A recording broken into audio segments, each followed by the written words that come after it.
Hello everyone, Jose Garcia with Mo Home University. So video request from one of our subscribers. Thank you for that. YouTube subscribers, keep on hitting subscribe, follow, like, so we can keep these videos coming for sure. And any questions you have, email them directly or drop a comment below. I'll be sure to get to them. If I cannot make a video, I will respond directly or email you back. So definitely any way I can help you.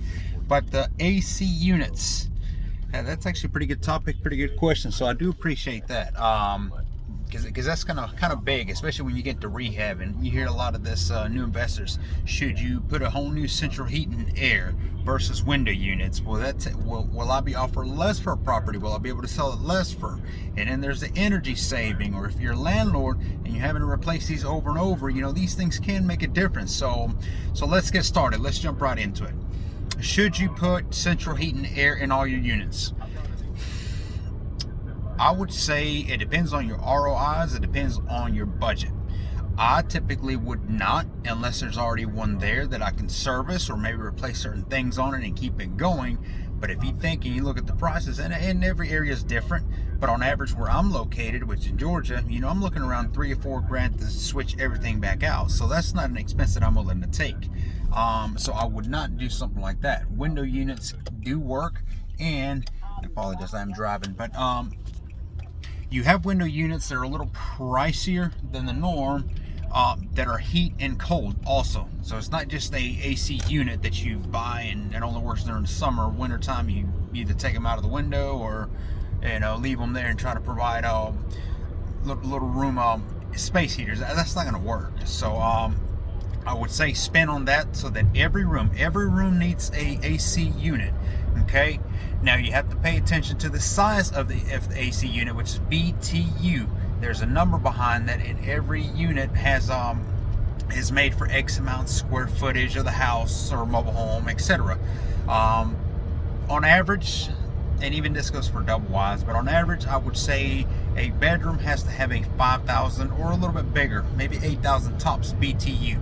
Now, why do you need to pay attention to this? Okay, for those of you asking about this energy bills, and the light bill is huge, outrageous, whatever, and that is probably because, one, your AC unit is too small for that room, which means that it's overworking, overtime, etc., just trying to keep up and trying to maintain that room to that level of either heat or cold.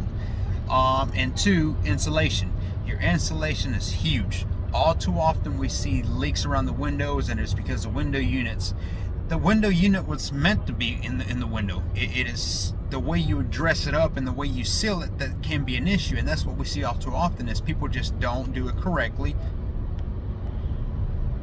So they either allow water to come in or air, heat, whatever escapes, so you have that issue. So you definitely need to pay attention to your insulation on that. 5,000 to 8,000 BTUs for bedrooms. In the living rooms, kitchen area, you want something bigger, something at least a 10,000 for a big living room area. In a single wide, for instance, they can go into the kitchen hallways. I would say go ahead and drop a 15,000 BTU. So in a 3-bedroom, 2-bath, single wide, I would have a large 15,000 BTU in the living room. That will be enough for the living room, into the kitchen and the hallways, and then a smaller one in each bedroom, and that's all you need. Again, look for the ones that have heat and cold, not just one or the other. Otherwise you're having to, again, take them out or that sort of thing. You don't want to be dealing back and forth. As far as the central heat and air replacing or adding, I would say only if it fits your budget, and that would be hard to believe if you have to replace everything to fit a budget. But again, it could be a long-term rental, and if that's what you're doing, have at it. But it should not take too much, difference in the sense of selling point. Sure, people will prefer a central heat and air, but if the units are set up right, they're set up for the home like they're supposed to, like I just broke down, you should not have an issue. Pay extra attention to that insulation, and it's not just around the windows. That is around the doors. Are the door seals working? Are they cracked? Do they need to be replaced? Start with that. What about vents? If you have window units, you don't need vents on the floor anymore. They sell covers that you can buy and put over them so that you can avoid air to come in or come out. It's all about keeping either the heat in or out, or cold, whichever one you're focusing on, whichever time of the year that is. Okay, wintertime right now, so I imagine heat is what the focus is at. Hope that answers all your questions, all y'all's questions on this topic. If I missed something, again, drop a comment below and I'll be sure to answer it or make another video or direct email you. Visit GarciaMHU.com to see our coaching programs. Page is up to date at this time. Anything you need that is not listed, email me directly and I'll be sure to respond on that as well. All right, till next time, thank you for watching.